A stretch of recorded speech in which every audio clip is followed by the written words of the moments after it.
Hello and welcome everyone to Amita Gadre's Holistic Nutrition. Today we are here to discuss about how mindful eating and Maharashtrian food fits perfectly with each other in terms of cuisine and its balance and the nutrition in food that we expect when we are talking about mindful eating and about eating healthy. And we have today with us Sai Koradne Khandekar, who is a renowned and famous author of the book Crumbs and Pangat.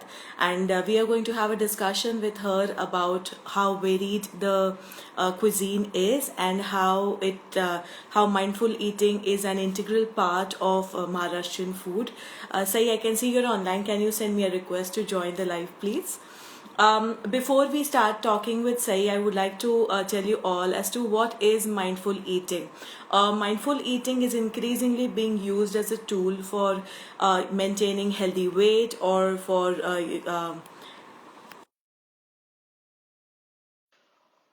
and all your health issues, and as a way of being using as a way of a sustainable weight loss method, or say managing your illnesses. But what is mindful eating in essence? The It comprises of the basic tenets of being very conscious of what you are eating without any distractions, eating slowly, eating like say only till you are 80% or only till you're full, and not overeating.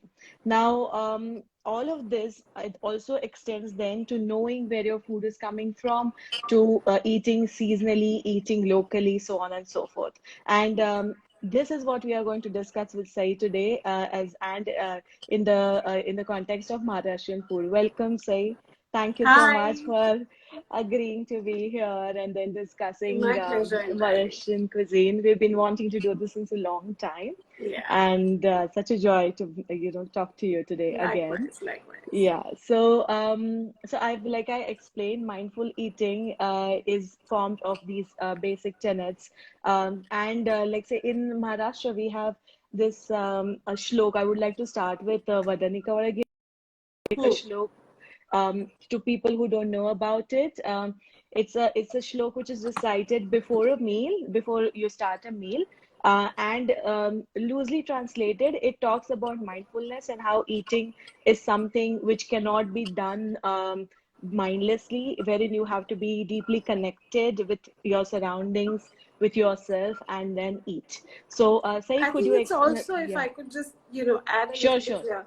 Yes, I think of Vadani Kavara Gita as a kind of grace, you know. yes, So yes. in the Western world and in Christianity in general, Hmm. there is this tradition of saying grace before you start Yes. your meal, and the whole point of saying grace is to show uh, to be thankful for what is put in front of you on the table, and to also seek blessings of nourishment, to Yes.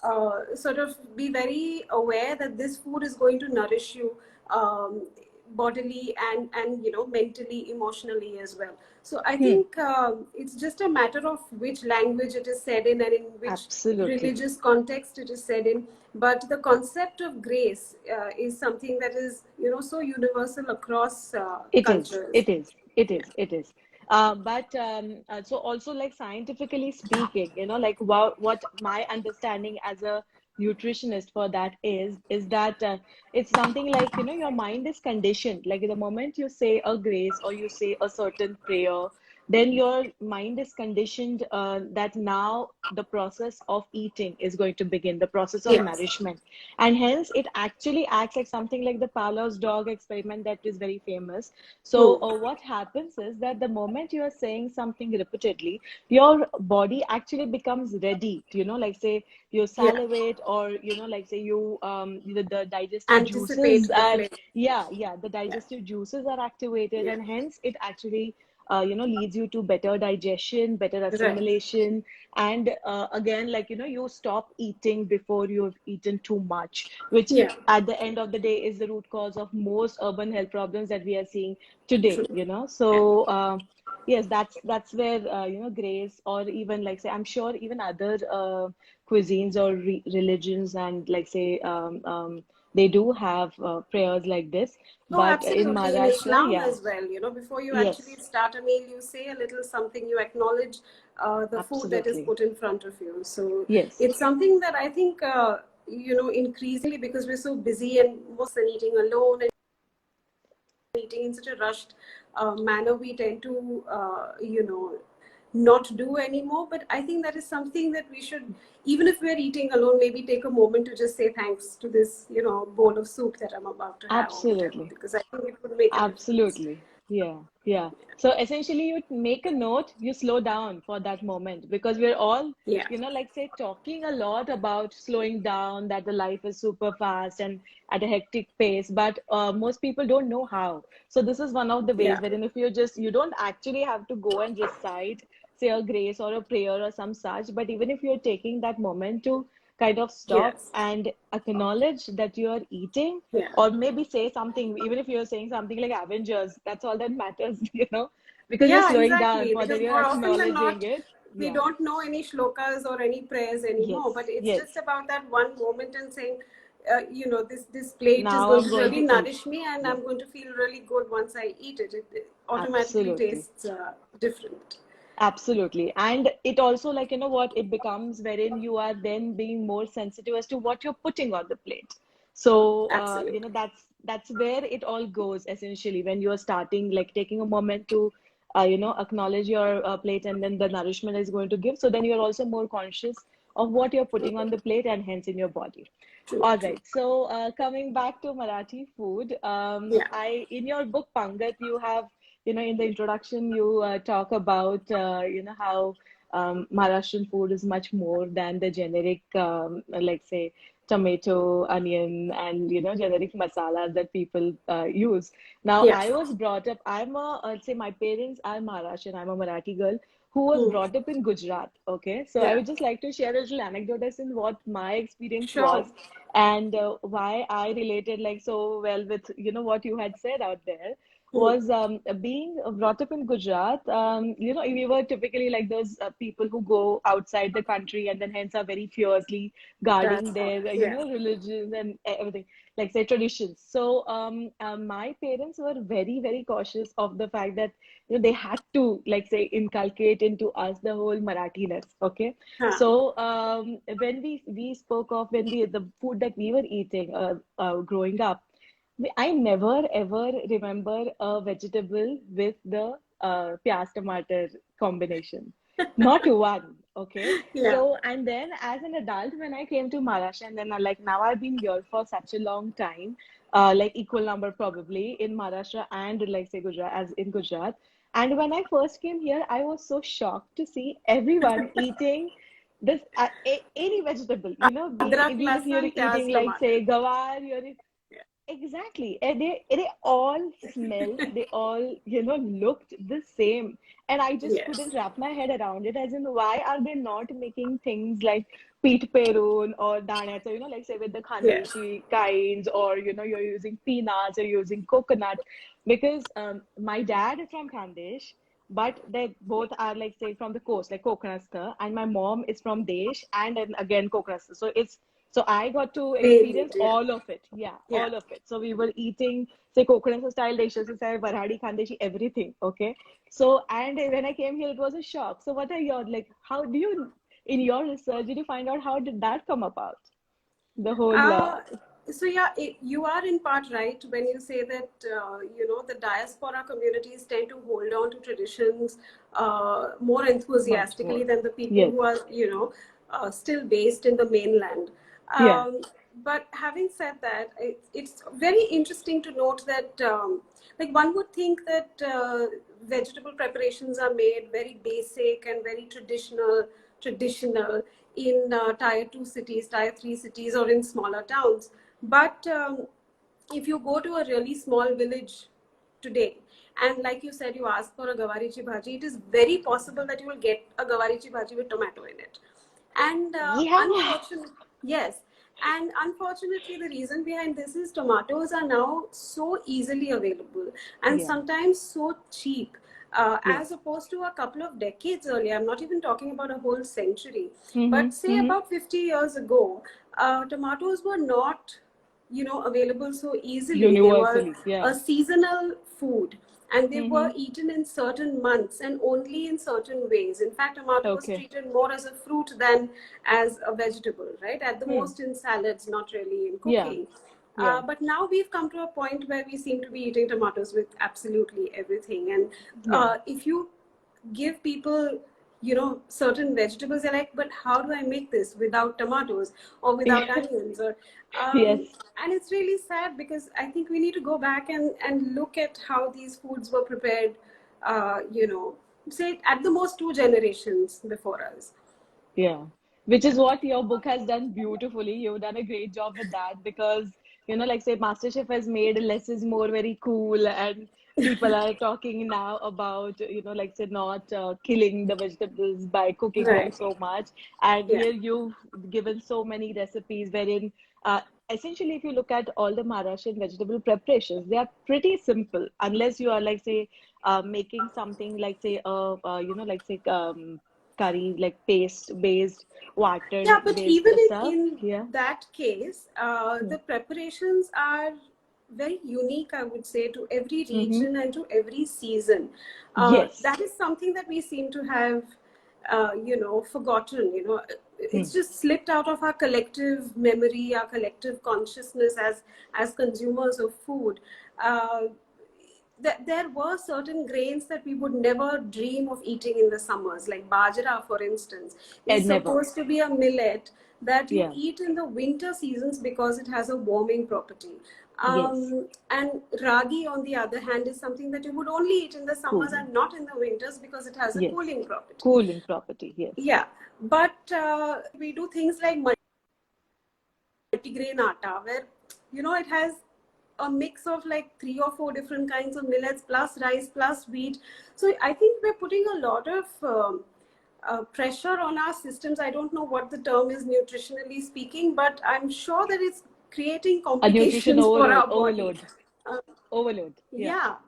yeah. So I think that is something that we need to rethink, in terms of what food is produced at what time of the year, and what purpose it serves. I was talking the other day with somebody about rushichi bhaji. Okay, Yes. Yes. this is a very classic example of a preparation in Maharashtra which is made according to seasonal Hmm. guidelines, right? Hmm. So Hmm. rushichi Hmm. bhaji is made on Rushi Panchami, for Rishi those Panchami. who don't Yes. know. Hmm. And Rushi Panchami is basically the day after Ganesh Chaturthi. Hmm. Hmm. And Rushichi Bhaji is made using only a couple of gourds and a couple of leafy vegetables, a couple of tubers, and maybe corn, Yes. seasonal white desi corn, right? Yeah. It has absolutely no powdered spices. It has definitely no tomatoes. It doesn't have any garlic, onions, nothing. Nothing. It's a very And simple prep. Yeah. yeah, so in Pangat, I refer to it as the hermit stew, because when you Yes. think of it, Rushi, loosely It is translates like as a a stew. hermit, Yeah. but yeah, and the recipe, whoever made it, whoever first designed it, basically came up with this idea that we should eat light, because possibly on Ganesh Chaturthi you feasted like crazy. You've eaten far too many modaks. So on Panchami day you should eat something that is fiber heavy and yet Hmm. easy on digestion. And what is Hmm. easy on digestion apart from gourds? Hmm. In Maharashtra and basically along the coast and in most of India, because we are in the tropics, gourds are something that are a plenty, especially in this season. So Yes. what goes into this vegetable stew is pumpkin and dudi and gilka and all of those gourds that you might find nasty otherwise. But everything goes in one huge pot along with whatever green leafy vegetables you can find. Colocasia is in season, so that including its stem. Ambadi is in season, so that including its stem. Hmm. Root vegetables such as sweet potato and suran and that kind of thing goes in, and very very basic spices, right? You throw in a couple of green chilies. If you're feeling fancy, you will make a paste of coconut and jeera or coriander and add that, and that's Hmm. pretty much it. You just take potluck essentially, and I think Hmm. it's such an understated complex dish even when it comes to flavor. There's so many layers of flavor, There. despite the fact that there's no tadka, there are no Yeah. powdered spices, and yet Yeah. so complex and texturally also so beautiful. I mean, you've got the corn, you've got the leafy vegetables, you've got slight sliminess coming in from the bhindi and the Hmm. bengan, and the gourds give you volume and lightness. It's such a complex dish, and why aren't we celebrating that? Why are we, falling back upon tomatoes and everything? And just to put it in the say, because in the context of modern nutrition, like say Hmm. all the vegetables that you mentioned right now, like say be it the gourds or say the stem or of various say vegetables, in even cauliflower stem and stuff. Now these are a perfect combination of vegetables which are popularly in now called zero calorie foods. Okay, Okay. so what actually happens is with what are zero calorie foods is these are foods which actually require like you end up spending more calories to digest them than Right. what they're actually giving you. Okay. Contributing, yeah. Yeah. Yes, yes. So then what like the number of calories that you're actually deriving from these vegetables. And that also like brings us back to what you said, wherein you had so much feasting and now you're going to be eating foods which are also prebiotic. Now these are also very Yes. prebiotic in nature. So, and that is what you need, right? When you've had like say a time of An heavy indulgent food meal. Yeah. eating, yeah, indulgent Yeah. meal and everything, you want your body to be able to digest it, and Right. hence you would be eating such foods which is actually going to help you digest and keep you healthy, essentially Right. keep a balance. So those are zero calorie foods that you mentioned, and the same thing happens even in the monsoons. Can you tell us about say the vegetables that we typically are eaten in Maharashtra during the monsoons? You see a lot of gourds and stuff. Yes. So can you talk about that? I was thinking about this recently because I have a little window garden in which I grow whatever I can possibly Yes. keep alive. And recently, especially after the lockdown started, I did things like saving seeds. I don't know, I just went into this whole Patani, the world is coming to an end, I need to do my bit kind of Absolutely. zone. So I saved some bitter gourd seeds and some ivy, pointed gourd seeds and stuff like that. And I just threw them in the pots in the window, and they're all sprouting now, and I've actually harvested a couple of karelas. And I was talking about this with somebody, and they said, but yeah, of course this is going to happen because this is the season for gourds. Season. Hmm. Even live, gourds are something that even if you don't want them to, will live, and not just live, they will thrive. So this is Yeah. the season where these gourds are, you know, so easily available because they're good for you, is my Hmm. logic. Because Absolutely. it is so Yeah. fresh, you should be eating that. So I just harvest karelas from my window and eat them. Partly because nobody else in the house will eat, so two karelas are enough for me. Yeah. But yeah, I'm very fond of gourds in general. So whether it is ash gourd or kohara, as we call it in Marathi, even all sorts of pumpkins, snake gourd, bottle gourd, and there are varieties of bottle gourd, right? So Hmm. each of them has their So own many. unique flavor, and Hmm. there are such interesting preparations for all of these gourds. Hmm. So Hmm. in Maharashtra, we cook vegetables like dudhi in milk, or you finish it Yes. off with cream, that kind of thing. And there's a very similar parallel dish happening in Garhwal as well, where they Uh-huh. actually cook the lauki in cream, you know. Okay. Mm-hmm. The gourd itself is a very light, and and the milk just helps retain its color somehow. It just comes out this beautiful green. It just looks so inviting.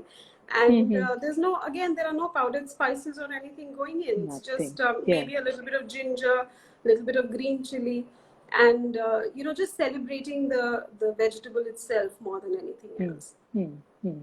So Absolutely. gourds for sure, and leafy vegetables. I think people tend to get a little confused about what leafy vegetables to eat, primarily because they don't know how to cook them.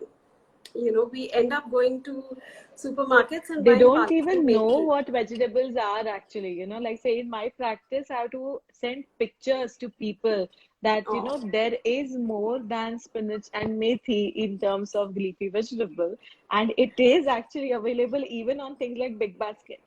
People just yeah, don't know. You don't always have to go to your local mandi to find those vegetables. absolutely. But we have just somehow forgotten, like, say, even when you talk of sprouts, for example, people only think of moong and matki, but there are so many more sprouts and which are like, indigenous to our region, and hence, Yes. like, which stuff that grows here, coming back to, like, the mindful eating reference or Yeah. eating local reference and eating seasonal references, like, if you're going to be eating stuff which is growing here, it's going to be more nutritious for you, is going to be like more, adapted to what the environment and region that you are living in, and Which hence is going to why I be think, better for you. when it comes to leafy vegetables, understanding that is a little important, because what happens Mm-hmm. is in the monsoons, people Mm-hmm. tend to go out really looking for palak and say, yeah, palak hi nahi mil rahi, palak hi nahi mil rahi. But this is not the season for palak. Okay, so if you are getting palak, it probably means the palak has come to, especially along the western coast. Right Hmm. now, this is a Hmm. bad time to be eating palak. Yeah, yeah. So if you do get palak, it probably means it's been cultivated in the most nasty conditions, and it's not come from really far away, and it's been sitting either in some kind of refrigeration or anything for a while. But then what is in season, things like ambadi is in season right now, and this is a vegetable that people don't know enough about. It's called gongura, and it's eaten with great Hmm. love in Andhra Pradesh, and Hmm. also in Maharashtra, and cooked Yes. in many different ways. In our house, we make it with broken rice and chana dal cooked together with the gongura leaves, and it's got a really hearty tadka of garlic. It's a very, Hmm. very Hmm. intensely garlic forward kind of dish, Hmm. which is very nourishing. It has a very distinct flavor and aroma of its own. And I really like the English name Roselle, because the flowers of this ambadi are really beautiful, and Hmm. the aroma accents. So it's a vegetable that I really like, and I look forward to Hmm. this season because you get the best ambadi around now. So Absolutely. I think we need to make a little more effort to find out, and not just in terms of vegetables. No, this also applies in terms of Fruits what too. fish we're eating, Yeah. Yeah. fruits as well, and meats. Right, there are certain seasons. Meat eating communities will Yes. be able to tell you that there are certain seasons when you absolutely do not even think of consuming certain kinds of meat. Hmm. Hmm. uh, Hmm. the fishing community observes the month of Shravan, does not go out fishing, but it doesn't go to the sea. There are Yeah. some fisher folk who get certain produce from the creeks because it is Hmm. safer. And there are Hmm. certain kinds of fish which are safe to eat in this season Mm-hmm. because it is Hmm. not their breeding season. So you're not Yeah. going to be doing that particular, fish any harm. So Hmm. these are things I think we need to educate us about that. Yes, we do. And also, like, say, speaking of why like, there's the logic of why people are traditionally they don't eat meats, or, they or tend to have so many fasts, or, like, say, you are eating sattvic food, which is like essentially Hmm. without ginger, garlic, and stuff. Across Hmm. different communities, they have different rules, but all of it happens during monsoons. It's Yes. because the like, say, just bringing the science point behind it is like, our digestive systems are traditionally Sluggish. known to be weaker in this Yeah. region. Like, they are sluggish during this time. So if you're going to eat something which is very heavy in terms of the nutrients, then Yes. you're probably not going to be able to digest it well. Or this is also the time for a huge number of waterborne illnesses. So you Yes. anyway, like, say, have to be more Careful. careful about what you are eating. And if at all you are, say, for example, you have some say diarrhea or something because of something you ate which was so heavy, or you ate, like, indulgent, then it's going to be much more Yeah. difficult for you to come back from that, To cure. like, Yeah. say, Yeah. illness. Yeah, to I cure think and all to of come these back from rules it basically happened, they were just slipped over into time. or under the guise of religion, just to make Yes. sure that, you pay a little more attention to your health and to your environment. Absolutely, absolutely. So I think it becomes easier for, us as modern people to understand it, or probably if we accept it or try to understand it better if Hmm. we try to correlate it with a certain bit of science Absolutely. around it, Absolutely. because otherwise you see people being like very defiant about things and going and still eating, like, oh, now we have fish all through the year, then we can't Yeah. eat it because we have it. So I think we as a generation, we also need to become more cautious about what we Yes. are eating, and knowing, as in understanding why this could have come about as a rule. And you've also done a great job of explaining that in your book, some bits, like the regionality and the seasonality of things. So Yeah. great stuff there. So let's come back to I think so we've covered eating seasonally, eating locally. We also have, as a say as a in I keep on using the word Maharashtrian cuisine because we are talking under that Hmm. context. But we also have a huge thing of not being wasteful. So in our, say, traditionally, you have recipes which are using say skin of Skins and vegetables or seeds and stuff like seeds, that. Yeah. and like, say, or stems. So can you elaborate on that or give us some examples? Yeah. So coming back to this Rushichi Bhaji idea, Yes. uh, the greens that you use in the bhaji, if you're Hmm. using ambadi or you're using lal mat Hmm. is again another thing, which is the red amaranth, which is also in season now. Hmm. Um, Not only are the leaves used, but you also use stems pretty much like you would use drumsticks, right? Hmm. So you peel them slightly, you cut them into batons, and you add them to the stew. So this Hmm. happens with red amaranth. This Hmm. happens with certain kinds of wild ambadi. Hmm. Not the thin stemmed ambadi, but there is a thicker stemmed ambadi, which you are supposed to peel the stems off and then add. Hmm. Um, so I think these are again aru. Aru is the colocasia leaves. We Yes. don't eat just the leaves; we also eat the In stems. the And stems. not Yes. just in Rushichi Bhaji, there are other applications of this as Hmm. well. So when you Hmm. buy the small colocasia leaves, they are used Hmm. whole to make the aruchi patta bhaji, right? Hmm. Which is like a Hmm. stew. Yeah. But when you buy the big aruchi panna, Hmm. right? The stems are thicker, Hmm. and they're not used to make the aru vadi, right? Hmm. So once you've used the bigger leaves to make the aru vadi, the stems are peeled and chopped really fine, and they're sautéed in a little bit of ghee and jeera ka tadka, and then you add Hmm. dahi to it, and it becomes a raita. And this Yeah. thing is called aruchi dethi. So Hmm. Hmm. this is Hmm. Hmm. something that we've made, in our families forever. Hmm. But Hmm. nowadays, when you think of a raita, you're thinking bundi, or you're thinking Cucumber. aloo, pyaz, that kind of thing. Acha, aloo So I pyaz. think Yeah, we yeah. need to sort of open ourselves a little more and Hmm. start using ingredients that we're not very sure of. Yeah. I think, and so people out here, a couple of people are asking which book are we referring to? We are Ah, referring to this book. This is Sai's Pangar, which I have here. I don't know if you can see the title. So this is a fantastic book for everyone who wants to explore Maharashtrian cuisine and foods. And trust me, there's a whole lot out here in terms of healthy recipes also. Like, say, you don't, it's not all very indulgent. There are, in fact, most of the book, if I've yeah, found, when I cook through it, it's pretty healthy. yeah, Unless because there is no, at best, the indulgence is from a coconut, which is healthy anyway.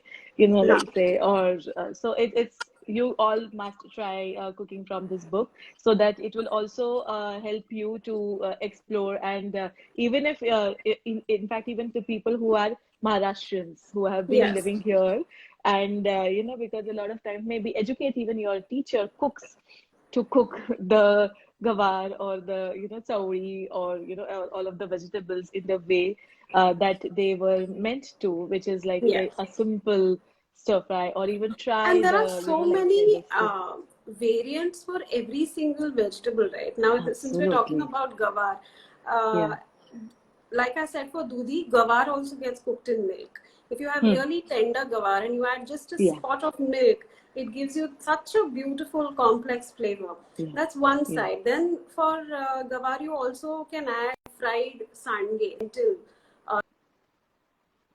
dumplings, which you can fry and add to the gawar, and that's a very classic combination. Again, gives you a whole other flavor profile, and very complex texture and palate feel.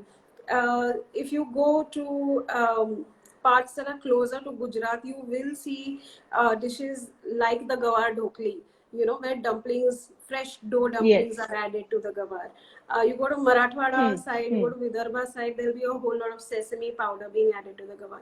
So it's the same vegetable across the state, but depending on what is grown where. In the Konkan, you will add coconut. In Vidarbha, you will add sesame seeds. Essentially, you're adding Yes, yes, a fat component in both regions, right? exactly. You're introducing fat in terms of coconut in Konkan. You're introducing Yeah, fat in terms of sesame oil sesame in or Vidarbha. peanut. So Yeah, just need to, I think, we're just so closed in our minds about what we cook and what we eat. So when you are picking up the gawar from the vegetable market or the supermarket or whatever, you already know you're going to cook it like this, yeah, yeah, but we're yeah. not really stopping to ask, the vendor himself sometimes, how do you make this at home? And they'll probably give you another answer, especially if you're Yes. shopping from a farmer's market, a real farmer's market, Yeah, yeah, yeah. not the They do fancy though. And farmer's market. I think even say the like say just today I was asking my domestic help, like, how do you make so she spoke about some white curry, okay? Hmm. And so they apparently make it so with buttermilk, but then they add peanuts to it. So Hmm. I was like, okay, and she's from Solapur, like, the that's it. So I was like, okay, now that is interesting. How, do you see like say an addition of peanut to curry, and I would have never thought of that, and I've never even eaten it. So then I Yeah. asked her, like, can you make it so that we get to taste it? So I feel like our domestic help also, they also know whichever region they're coming from, their traditional foods. So Yes. sometimes if we can just trust their preparation, that would also Absolutely. And in fact, that is the expose best us. way to do Yeah. things rather than try and impose our ideas. ऐसे बनाओ. Yeah. So I yeah, think one and useful exercise for all of us would be to, जैसे श्रावण में लोग, कुछ चीजें छोड़ देते हैं खाना महीने भर के लिए. I won't have alcohol, I won't have non-veg. I think we should decide not to eat tomatoes for one. I knew Our this was cooking coming. will I change knew this was entirely. coming. I think our Don't use entire tomato. cooking But scape I will, agree. our kitchen scape will change.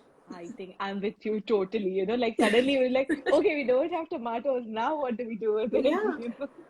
Because Yeah, like but in an amti, for instance, an amti is a yeah, very traditional Marathi dal, and it is yes. made differently by different communities in Hmm. Maharashtra, right? Hmm. Deshasta Brahman will make it different. A Maratha will make it different. Somebody Hmm. from Kolhapur will make it different. Somebody from Khandesh Absolutely. will make it different. Hmm. But if you go to a Khanawar, I'm not even talking about a fancy restaurant or anything, or slightly upmarket eatery. But if you go to a basic level Khanawar in any small town in Maharashtra and you Hmm. ask for amti, and Hmm. God help you, but sometimes even in Pitla, I have seen tomatoes. What? And it absolutely breaks my heart. But, you know, uh, Really? yeah, really, because tomatoes, yes, can be a souring agent and everything, but I mean, you have so much else. You've got chinsa, which is tamarind. You've got kokum. You've got fresh raw mango, dried raw mango. So many options. So Why many are we stuck versions. Yeah. with the tomato? So yeah, I Yeah. think we should just go on an That anti-tomato would be a shower. great, yeah. That would be a great place to start. Yeah. And we've got Vikram here, who's reminded of the auntie that you served us at the Conrad, the pop-up, Pangat pop-up, and is talking about how you boil it and everything. So, hey, Vikram, hi. And so, yeah, coming back to, say Maharashtrian food in the nutrition, say nutritional balance perspective, like if we can highlight, like as a nutritionist, I see how well every dish, like say if you look at say a plate is balanced for protein. Now the moment we speak of proteins, people start thinking about say meat or paneer or say cheeses and everything, and in their minds that is the only protein source, which is not true. Like say you get proteins from all the legumes and dals and vegetables and beans that you're eating as well as say the curd and the buttermilk or the dahi that we're eating. Okay. Now, if we look at say a typical Maharashtrian plate, it would have like say one dal based or one legume like pulse based curry, rani curry. It would have a vegetable and it would also have say a koshimbi, Yeah. like say which is a salad, which would again have maybe sometimes a dahi added to it or a peanut added to it. Okay, and a meal essentially is planned around all of these things, and then comes in the say like the rice You or know, the bhakri. Yeah. the number of items you're mentioning, while they Hmm. comprise the traditional thali, so to speak, Yeah. whether it is Yeah. in Maharashtra or other parts of the Hmm. country, our Hmm. traditional meals, you know, sort of tick all boxes, right? We've got some It raw does. food, we've got this, we've got that. But Hmm. when you're in a nuclear family and in Hmm. an urban setup, very Hmm. often you tend to think, yeah, I don't have the time to make dal and sabzi and salad and, you know, Absolutely. four Hmm. components.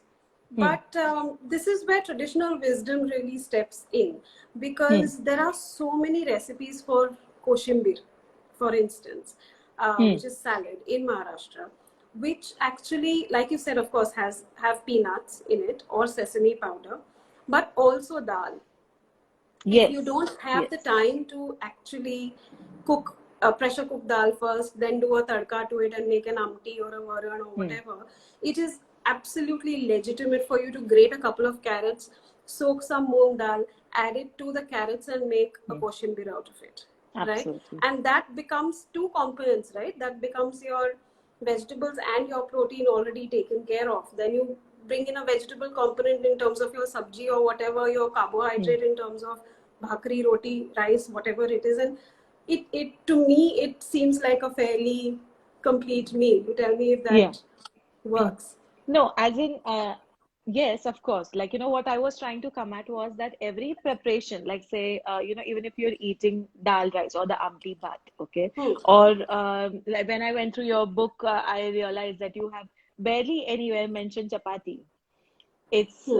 like say rice, it's bakri, and which are the Yeah. primary forms, right? You have not really mentioned puri or chapati a whole lot. Okay, Yeah. I think my understanding of it is that like say from ancient wisdom, people have tried to make foods complete, right? So when Hmm. you are making say a rice-based meal, you're having like a rice as a primary thing, you're going to eat it with a dal or say a fish curry or a meat curry, okay? Yeah. And that by itself makes it complete because then Hmm. that the rice, you tend to eat more dal if you're eating it with rice or more Hmm. amti with rice than you if you're going to eat it with Yes. chapati.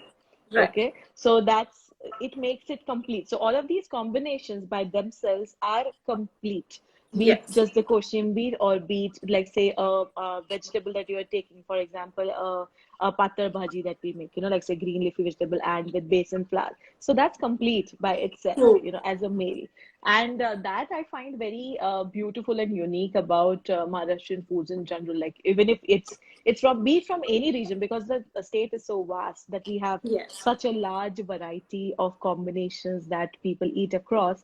But everywhere you see one common trait is that, say, what is like a main in the Western context, it's complete, right? So Yeah. that's where I was coming from. And Right. speaking about, say in the lockdown, now I also used to prescribe to this thought of because I had to cook everything by myself and prep by myself. I would try and avoid making chapatis or, like say, try to avoid this whole amti bhat bhaji puri kind of thing that Hmm. we are making. Yeah. And after a month of lockdown, I realized that it's actually simpler to cook Yes. it that way than to think of, okay, what I'm going to cook from these multiple different Yeah. ingredients Options. Right. and Yeah. then, make it complete because you have a ready template out there to Yes. follow. Yes. So you just have to put those plugs in. Yes. Okay. So Absolutely. that was my learning from the lockdown. I don't know. I was watching you also, like say, managing the whole, now today no pori kind of thing because I think Yeah.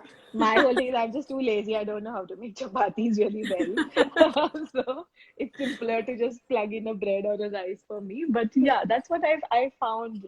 I came to the conclusion of at the end of the day because it's you I have a template ready in terms of a balanced meal, and then I just have to maybe say plug things in, which is Yes, what absolutely. I as nutritionists do, or which is Yes. what we advocate to people. Like you have this eating template, and then you're just changing one, say, group, Element. Yeah. element. Yeah, so Yeah. the vegetable or the protein and stuff. So that's is what has been my understanding of Yeah. food in Yeah. Maharashtra. So I think templatization of the thali is an excellent way to figure nutrition for yourself, or at yeah. least figure cooking a meal. Yeah, yeah. So how do you go about, say, planning? Like, say, if you were to cook a Maharashtrian food, because like we all know, wherein in the Western context, people first focus on the protein, okay? Hmm. And Hmm. when we come to Indian cooking, people are not sure whether how to go about it. So can you tell us, like, say, how to meal plan or meal prep? So yeah, pretty much follow the template if I'm Hmm. cooking traditional food. Hmm. But we have this, we refer to the thali from the Davi Bazu and Uzvi Bazu Yes. perspective, where Yes. both sides need to be balanced. And Hmm. for me, if I have a sabzi, I need to have a salad. And then Yes. obviously the middle is empty. So then I need to Hmm. fill something there as well. So yeah, Hmm. like you Hmm. said, it's basically the template. Yeah. So if I'm not making dal or amti on a particular day, then I'll maybe make a sar, which is Hmm. like a thinner broth. It's either a tomato sar or Hmm. an amsulacha sar or a Hmm. karan. Nowadays people Hmm. don't make karan. It's Yeah. Yeah. a broth that it's like an essence of moong. So you boil the Hmm. moong or you boil the horse gram, you extract that water, and then you just give a tadka to that water, maybe add a little bit of souring agent, a little bit of sweetener, and it's a very nourishing, like a rasam, right, essentially. Hmm. Hmm. And then you use the sprouts elsewhere. You don't throw it away. Again, bringing in that thought of One thing, wastefulness. yeah, Yeah. yeah. Um, so yeah, if I'm for my katori element, so to speak, if Hmm. I'm not Hmm. making a dal or an amti on a particular day, I Hmm. make one of these brothy kind of rasam kind of things. Hmm. Hmm. But then I add some dal to a koshimbir. So if I'm making Hmm. a, say, like a carrot koshimbir, then I would probably add a little moong dal to it, or I would Hmm. make a little bit of vatli dal, Hmm. which is just chana dal, which has been soaked forever and then ground and then cooked in a basic tadka, and that becomes uh, and vegetables. I'm just, me, I love vegetables, so Yes, yes. I pretty much start by dreaming about what I'm going to eat tomorrow. If I've got excellent bengans today, then I know tomorrow's lunch is bengan. So Hmm. Hmm. that's how the whole meal just pretty much falls in place on its own. Yeah, so I guess like say a way to go about what I tell people is like if you're cooking traditionally, then I don't understand why people say that you are not thinking about the protein first. Like you are ideally going to be thinking either about say the amti or the dal component, or you're going to And think about say usar a or usar something. or something. So Yeah. something for the like the katori component, like you Yes. mentioned. So Yeah. something for the katori component, and then you do the plug, so you can just make say double the batch like quantity of a vegetable that you're eating, or double the Yeah. quantity of koshimbir, and then you're Yeah. going to say Yeah. have it with something, and Yeah. that makes it super complete. And then like if you have like say a dahi or buttermilk, then you are sorted Absolutely. in all aspects of it, Yeah. like say. So that template pretty much works. Yeah. So Absolutely. yeah. So we have History Valley here who's saying that this is also similar to the Rasan beach we have here in Uttarakhand. Okay, so Yeah. that's how it goes even in Yes. Uttarakhand. Actually, there's Okay. a lot of similarity in the cuisines of Uttarakhand and Maharashtra. Is And it? Okay. lots and lots of similarities. So, kurit is Hmm. something that we eat a lot in Maharashtra. It's Yeah. also eaten a lot in Uttarakhand. Yeah. And in similar ways, so we make, kurtha's pitla, or we make kurtha's sar, uh, kurthachi usar, and all of these dishes have parallels in the cuisine of Uttarakhand as well. So, speaking of kurit, I mean, a lot of people don't even know what kurit is. Yeah. Okay, and it's eaten as a in a sprouted form, or it's eaten as a flour, and it is actually a very underrated food because I mean, I Absolutely. feel like curry should be called a superfood. I don't know. I think, in fact, I'm happy it has not come on the radar as yet, so that we all can eat it. Otherwise, they'll just start, they'll modify it and then Yeah. like change things for the Yeah. worse probably. But yeah, so Kuwait by itself has such cooling properties that it is known to like say decrease inflammation like in the Hmm. body. Hmm. And if eaten like at times it is like in ancient times we also used it to cure things like arthritis. Now Right. that's like a powerful food at your disposal which you don't even know about. Right. Hmm. So, Kurit is horse gram for people here. Please Google it up. Please start using it in your foods. And it has been widely eaten in Maharashtra, right? In the southern parts, Oh, is it? absolutely. Yeah. Along the coast as well as in other places, Yeah. in other regions of Maharashtra, but definitely along the coast because that's really accessible. Thasa pitla is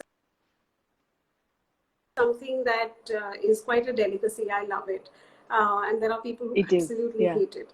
But yeah, It's an it's a acquired bit of taste, an maybe. Yeah. acquired taste. Yeah. Sorry? Yeah.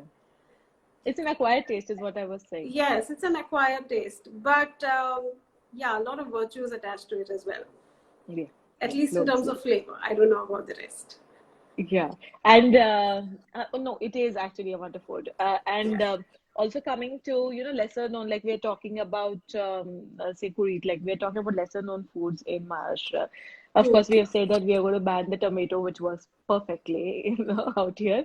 But what other say foods would you like to highlight? One thing that Maharashtra boasts of is the Hmm. chutneys.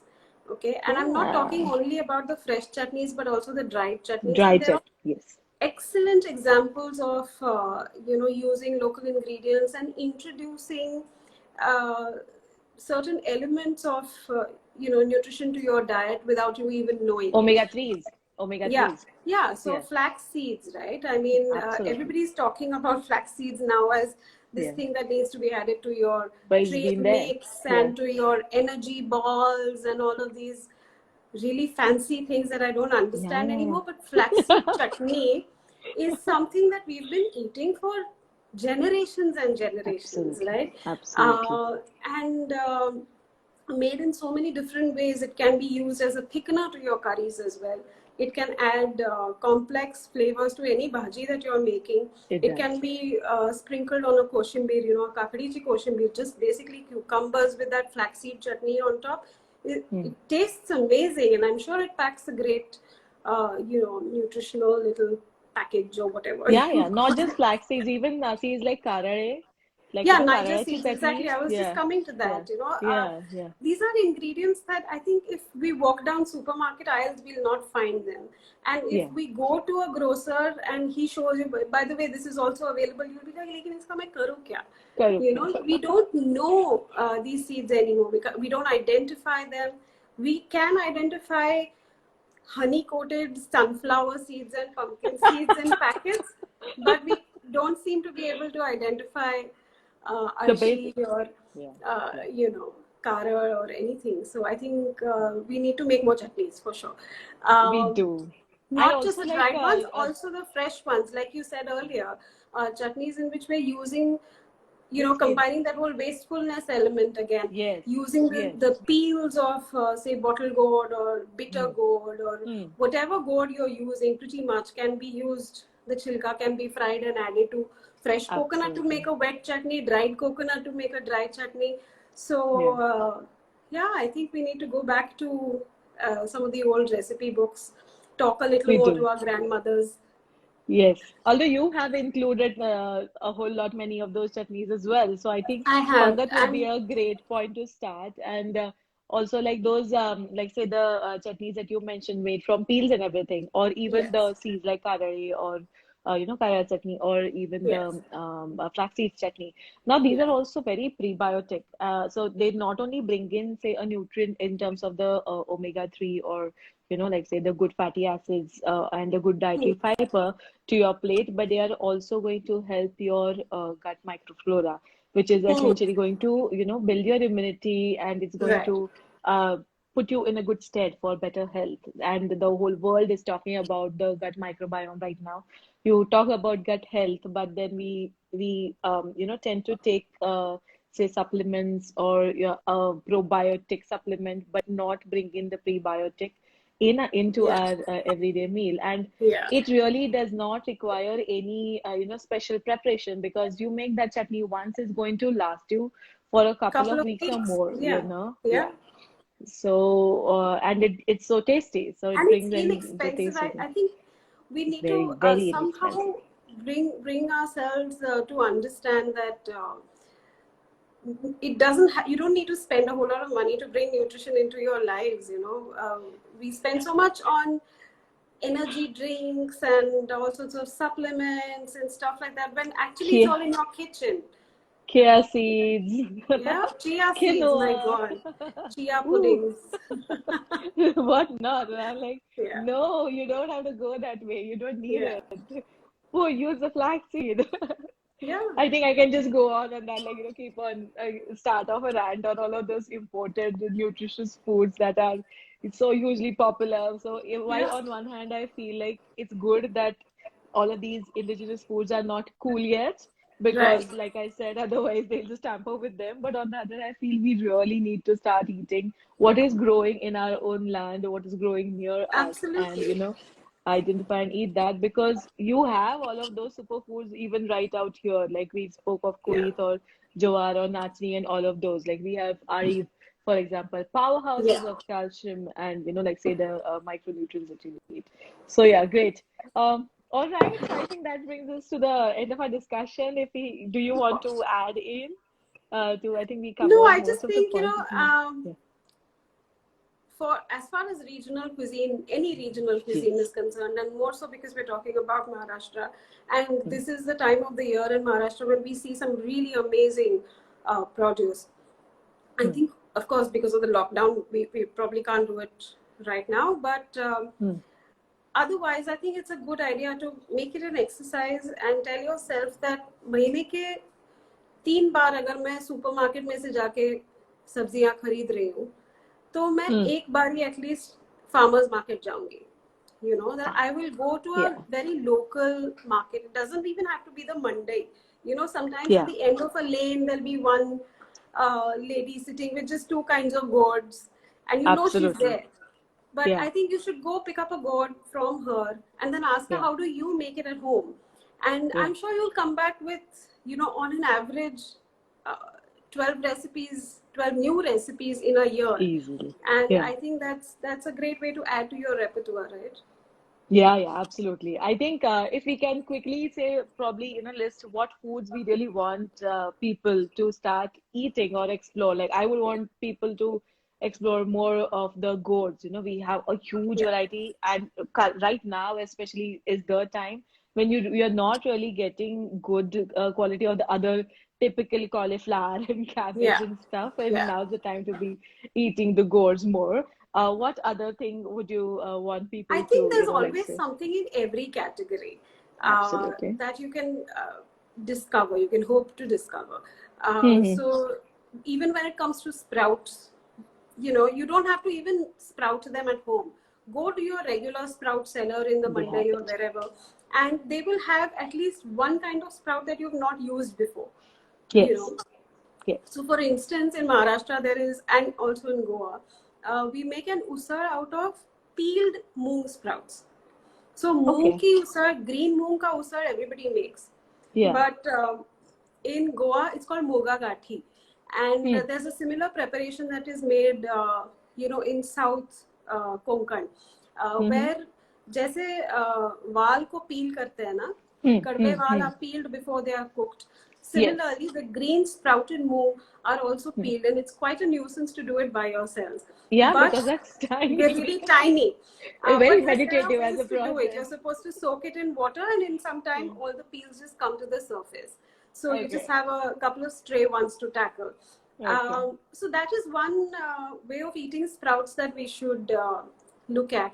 And because Hmm. we're talking about green moong sprouts, I want to direct people to Swapnil's account, the Mm-hmm. missing Oh drumstick. yes, he's doing such a fabulous job. Yeah. Yeah. So he's very recently put up a chutney made using the green moong sprouts ka the chilka that we would have otherwise discarded. How do you Yeah. use that in a chutney?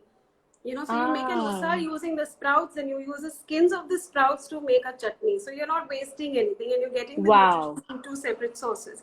So please, Okay. guys, go and look up Yeah, Swapnil's yeah, his account. He's account got a lovely recipe is up the missing and very drumstick for simple. people here. Yeah, he's been doing a So, mind-blowing job right yeah. now in the So podcast. Yeah. sprouts definitely, I think we should explore. Hmm. Decide for yourself that I'm not going to soak chole and rajma uh, and moong and matki for a while, Hmm. and play around with a couple of other things. Yeah. Sprouted masoor tastes different from just soaked masoor, and there Hmm. are other things that you can do with it. Then there is horse gram, Hmm. which is used to make an usar. There is val. There are two kinds of vals, right? There is the Yes. paute, which are the non-bitter field beans, and there are Hmm. the kadve val, which are the Kadwe bitter field Yeah. beans. So, Yeah. and all of these are available ready sprouted in most of the vegetable markets. Hmm. So, if you Hmm. don't know how to sprout them and how many days a particular sprout takes and how to treat it and whether or not to change the water, of course, there is Google. But otherwise, there are vendors who are ready to do half the job Keeping it ready. for Yeah. you. So, Yeah. we definitely need to go and look at few more sprouts. We definitely need to look at green vegetables beyond palak and methi because Yes. Absolutely. even try growing them yourselves, Yeah. Yeah. because they're And very even easy to grow. even all the pumpkins, like say you have so many Yeah, different kinds of say pumpkins and absolutely. tubers that are available. And I think like right now is the perfect time to be going and doing that because most of these say vegetables or say the yams and tubers, they are also allowed in fasting. And right now most people are Yes, fasting. So you are getting them very easily even in the markets, like yes. than otherwise. So yeah, I think that would be great. And I And think even there's, of course, there's this whole, people have strict notions and there are prescriptions for what should be eaten during fasting and hmm, not. And more often than not, people tend to think Maharashtrian fasting matlab tum log sirf sabudana khate ho. And that's not true not true because at all. sabudana is a Yeah, very late entrant into our it is. cuisine. इससे Yeah. पहले we would eat things like steamed tubers and steamed bananas and khajur with ghee. Just this morning, my mom was telling me that her grandfather, Hmm. for breakfast on the day he was fasting, he would just eat like 2 or 3 dates with a knob of ghee. And Hmm. that was his Hmm. breakfast, and that was that. And then the Hmm. whole day he would actually give rest to his system and not eat anything, Which is you what the know, purpose is, which was the supposed to purpose. be of yeah So, of a fast. Yeah, not right. go and feast on say deep fried foods and sabudana for dance and stuff. Yeah. So I think we need to open our minds and say, okay, if I'm not going to eat sabudana when I'm fasting, Hmm. then what are my Hmm. other options? Then you will realize that Yeah. there is a sweet potato that actually doesn't do you as much harm as it sounds, just because it Yeah. says sweet in the name. No, it's Uh, actually a beautiful potato to be Better, yeah. eating. It's very nutritious. Yeah. It's a very healthy option. Yeah. Then there are all these yams. There is a purple yam, Yeah. uh, and yeah. So I think every category of food available in the market, we need to just tell ourselves that once a month I'm going to experiment and buy something that I have never cooked or eaten before, and that is how Yeah. I think our exposure to the sheer number of possibilities uh, Absolutely. in the kitchen will improve. Okay. So I think the message, take home message for everyone would be like, A, you want to explore more of Maharashtrian cuisine, then please Pangat is the great place to start. But B is like healthy eating does not always mean or does not have to mean eating, say, popularly Western, like, made popular by Western media and say diets, with things like, just because something is growing in Mexico doesn't mean that that's the only thing that is cool for you Or even or the good for you. terminology, right? When people are on a Yeah. diet, people tend to say that aaj subah soup or stir fry hai, Huh, or I I'm mean, having just soup and salad for dinner. yeah, But there, yeah. there is a stir fry equivalent in all our regional cuisines. Stir It fry is. is Yeah, just a method of yeah, cooking. yeah, So yeah, what you put in the absolutely. stir fry matters more than just calling it a stir fry. So Absolutely, I absolutely. think So maybe have like say say as French bean stir fry or a chawi stir fry with some fresh coconut on it and make that, a part Yeah, of your healthy absolutely. meal. Yeah. All right, great. So, Sai, we have only 40 seconds remaining now. So, before we are Okay, so we should abruptly say our cut off goodbyes. by, we should say our goodbyes. Yeah. Yeah, thank you so All much. right. It was Thank you for lovely having me. It was talking to great you. fun. Yeah, great fun. Yeah, thank you so much. And thank you everyone for joining us and keeping up all the discussion out here. Thank you so much. Thank Bye. you. Bye.